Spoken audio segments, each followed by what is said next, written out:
మార్కెట్లో కిలో 500 పైనే పలుకుతూ చికెన్ మటన్ కంటే ఎక్కువ రేటుకు అమ్ముడయ్యే ఏకైక మంచినీటి చేప ఏంటో తెలుసా? అదే కొరమీను. ఒకప్పుడు కేవలం వర్షాకాలంలో నదులు వాగుల్లో మాత్రమే దొరికే ఒక అడవి చేప ఈ రోజు ఇండియాలోనే అత్యంత డిమాండ్ ఉన్న ఒక లైవ్ గోల్డ్ బిజినెస్ గా మారిపోయింది. కొరమీనుకు సీజన్ తో పని లేదు, ఎప్పుడు మార్కెట్ ఉంటుంది, రేట్ ఉంటుంది. అన్నిటికీ మించి ఆరోగ్యపరంగా దీనికున్న గుర్తింపే వేరు. మన తెలుగు రాష్ట్రాల నుంచే కాదు, తమిళనాడు, కర్ణాటక, కేరళ, మహారాష్ట్ర వరకు దీనికి ఒక రేంజ్ లో క్రేజ్ ఉంది. కానీ ఎక్కువ రైతులారా, సీన్ బయటకు కనిపించేంత ఈజీగా లేదు. కొరమీను సాగు అంటే పిల్లల్ని తెచ్చి చెరువులో వదిలేసి రోజుకు 2 సార్లు మేత వేసేసి చేతులు దులుపుకోవడం అనుకుంటే మీ అంత పొరపాటు ఇంకోటి ఉండదు. ఇది 100కు 100% పక్కా హై మేనేజ్మెంట్ ఫార్మింగ్. మీరు కొన్న సీడ్ లో క్వాలిటీ ఉందా, లేదు అంటే చేపలు ఒకదానొకటి తినేసి చెరువు ఖాళీ అయిపోతుంది. మీ చెరువులో వాటర్ పారామీటర్స్ కంట్రోల్లో ఉన్నాయా? తేడా వస్తే ఒక్క రాత్రిలో పెట్టుబడి మొత్తం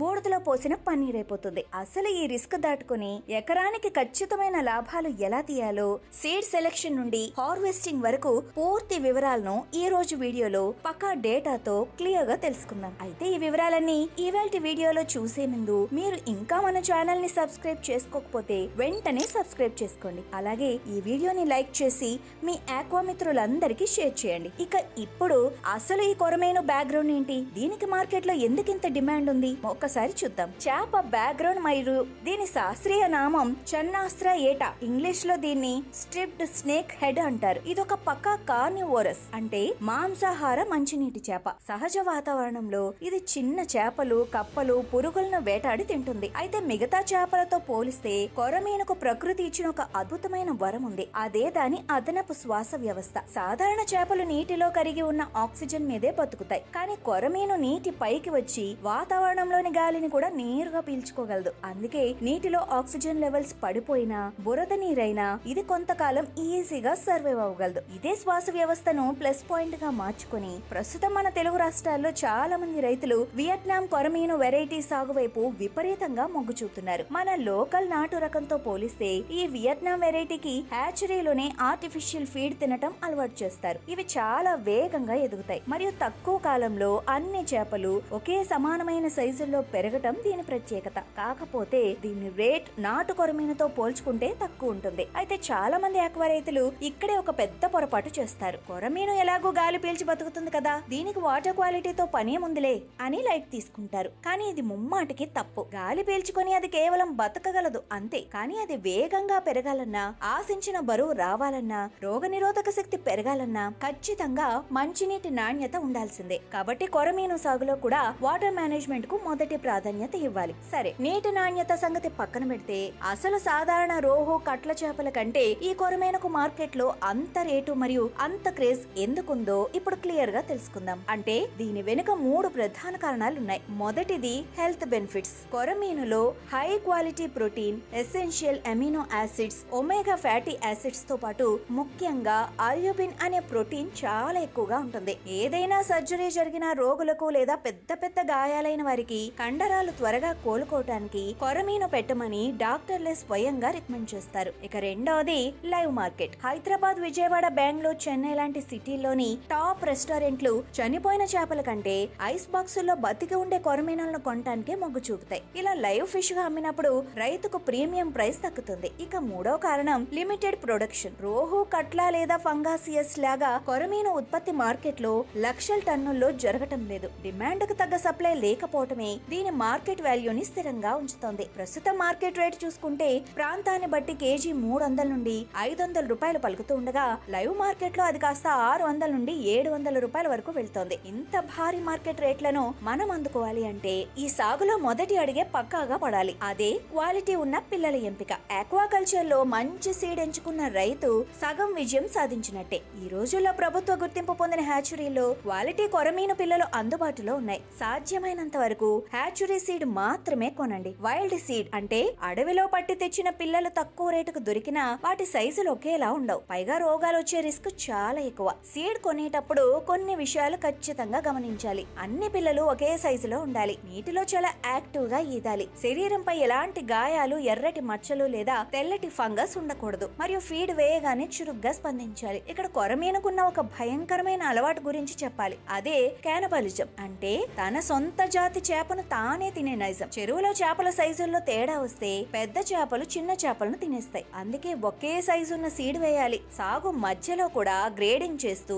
సైజులను విడదీయాలి. అలాగే సీడ్ తెచ్చిన వెంటనే డైరెక్ట్ గా చెరువులోకి పంపేయకూడదు. ఆ సీడ్ సంచులను ఓ 20 నిమిషాల పాటు చెరువు నీటిపై తేలియాడాలి. దీన్నే ఆక్లిమటైజేషన్ అంటారు. దీనివల్ల టెంపరేచర్ సెట్ అయి మొదట్లో వచ్చే సీడ్ మరణాలను పూర్తిగా ఆపవచ్చు. ఇలా క్వాలిటీ సీడ్ ను తెచ్చుకున్న తర్వాత వాటిని వదిలే మన చెరువును కూడా అంతే పద్ధతిగా సిద్ధం చేసుకోవాలి. ఆ ప్రిపరేషన్ ఎలా ఉండాలో ఇప్పుడు చూద్దాం. మంచి సీడ్ ఎంత ముఖ్యమో దాన్ని వదిలే చెరువును సిద్ధం చేయటం కూడా అంతే ముఖ్యం. చాలా మంది రైతులు చేసే బ్లండర్ మిస్టేక్ ఏంటంటే పాత క్రాప్ అవ్వగానే నీళ్లు తోడేసి మళ్ళీ కొత్త నీళ్లు నింపి పిల్లల్ని వదిలేస్తారు. కానీ పాత క్రాప్ తాలూకా ఆర్గానిక్ వేస్ట్, కుళ్ళిపోయిన మేత, బ్యాక్టీరియా అడుగున అలాగే ఉండిపోతాయి. అందుకే ప్రతి క్రాప్ తర్వాత చెరువును పూర్తిగా రీసెట్ చేయాలి. ముందు నీటిని పూర్తిగా తోడేసి అడుగు భాగం పగుళ్లు వచ్చేలాగా కనీసం 10 నుండి 15 రోజులు ఎండబెట్టాలి. ఆ తర్వాత ఎకరానికి 200 నుండి 400 కిలోల అగ్రికల్చర్ సున్నం చల్లాలి. ఇది మట్టి pH ని సెట్ చేసి హానికర క్రిములను చంపేస్తుంది. ఆ తర్వాత ఫ్రెష్ నీటిని నింపాలి. కొరమీను సాగుకు 4 నుండి 5 అడుగుల నీటి లోతు పర్ఫెక్ట్. అయితే బయట నుంచి వచ్చే నీటి ద్వారా కప్పలు, పాములు లేదా అడవి చేపలు రాకుండా ఇన్లెట్ దగ్గర మెష్ నెట్ కట్టడం మరువద్దు. ఇక వాటర్ పారామీటర్స్ విషయానికి వస్తే ఉష్ణోగ్రత 26 నుండి 32 డిగ్రీలు, pH 7 నుండి 8.5 మధ్య, డిజర్వ్డ్ ఆక్సిజన్ కనీసం 4 నుండి 5 ppm ఉండాలి. అన్నిటికంటే ముఖ్యంగా టాక్సిక్ గ్యాస్ అయిన అమ్మోనియా 0.02 ppm కంటే దాటకూడదు. రోజు ఉదయాన్నే చెరువు గట్టు నిలబడి గమనించండి. చేపలు బలహీనంగా నీటిపైన తేలియాడుతున్నా, నీటి రంగు మారినా, బ్యాడ్ స్మెల్ వస్తున్నా వెంటనే నీటి నాణ్యత దెబ్బతిందని గ్రహించి అలర్ట్ అవ్వాలి. చెరువు మరియు నీటిని పర్ఫెక్ట్ గా మేనేజ్ చేస్తేనే ఈ సాగులో మన జేబుకు అసలైన పరీక్ష పెట్టే ఫీడ్ ఖర్చును ఎలా కంట్రోల్ చేయాలో, అలాగే రోగాల నుండి చేపలను ఎలా కాపాడుకోవాలో ఇప్పుడు మాట్లాడుకుందాం. కొరమీను సాగులో మొత్తం పెట్టుబడిలో 50 నుండి 60% ఖర్చు కేవలం ఫీడ్ కోసమే అవుతుంది. చిన్న పిల్లల దశలో హై ప్రోటీన్ అంటే కనీసం 40 నుండి 45% ప్రోటీన్ ఉన్న క్రంబుల్ లేదా మైక్రో పెల్లెట్స్ ఇవ్వాలి. చేప సైజు పెరిగే కొద్దీ పెల్లెట్ సైజు పెంచాలి. స్టార్టింగ్ లో రోజుకు 3-4 సార్లు, ఆ తర్వాత రోజుకు 2 సార్లు మేత వేస్తే సరిపోతుంది. వర్షం పడినా, క్లైమేట్ మారినా చేపలు మేత సరిగ్గా తినవు. ఆ టైంలో వేసిన మేత అడుగున పేరుకుపోయి కుళ్ళిపోతుంది. దానివల్ల అమ్మోనియా పుడుతుంది. అందుకే చూసి మేత వేసుకోవాలి. దీనికి తోడు నీటిలో ప్రోబయోటిక్స్ వాడటం చాలా అవసరం. ఇవి నీటిలోని ఆర్గానిక్ వేస్ట్ ని క్లీన్ చేసి మంచి బ్యాక్టీరియాను పెంచుతాయి. అలాగే ఫీడ్ ప్రోబయోటిక్స్ వాడితే చేపల జీర్ణక్రియ మెరుగుపడి వేసిన మేత ఒంటికి పట్టి FCR తగ్గుతుంది. ఎక్వా సాగులో నిపుణులు ఒక మాట చెప్తారు: వ్యాధి వచ్చాక మందు వేయటం కాదు, వ్యాధి రాకుండా చూసుకోవటమే అసలైన లాభం అని. కొరమీనుకు వచ్చే ఎర్రటి మచ్చలు, తోక కుళ్ళిపోవటం వంటి బ్యాక్టీరియల్ ఇన్ఫెక్షన్లు అన్ని కూడా నీరు పాడవటం వల్లే వస్తాయి. అందుకే ఒక చెరువులో వాడిన వలలను మరో చెరువులో కడగకుండా వాడొద్దు. చనిపోయిన చేపలను గట్టున పడేయకుండా పూర్తి చేయాలి. ఇదే అసలైన బయోసెక్యూరిటీ. ఇక హార్వెస్టింగ్ విషయానికి వస్తే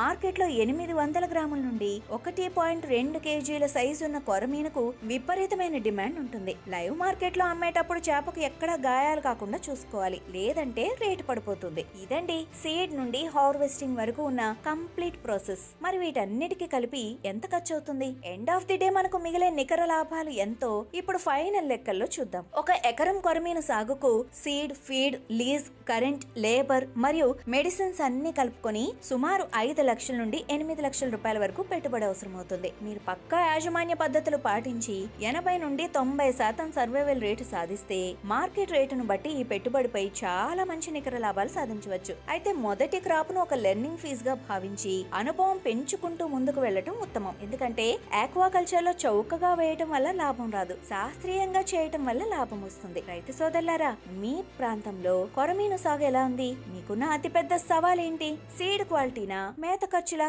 లేక మార్కెట్ ధరలా? ఎకరాకు ఎంత ఖర్చు అవుతుంది? మీ అనుభవాన్ని కింద కామెంట్స్ లో మాతో పంచుకోండి. ఆక్వాకల్చర్ కు సంబంధించిన ఇలాంటి మరిన్ని మాస్టర్ క్లాస్ వీడియోస్ కోసం ఇప్పుడే మా fishery.news ఛానల్ ని సబ్స్క్రైబ్ చేసుకోండి.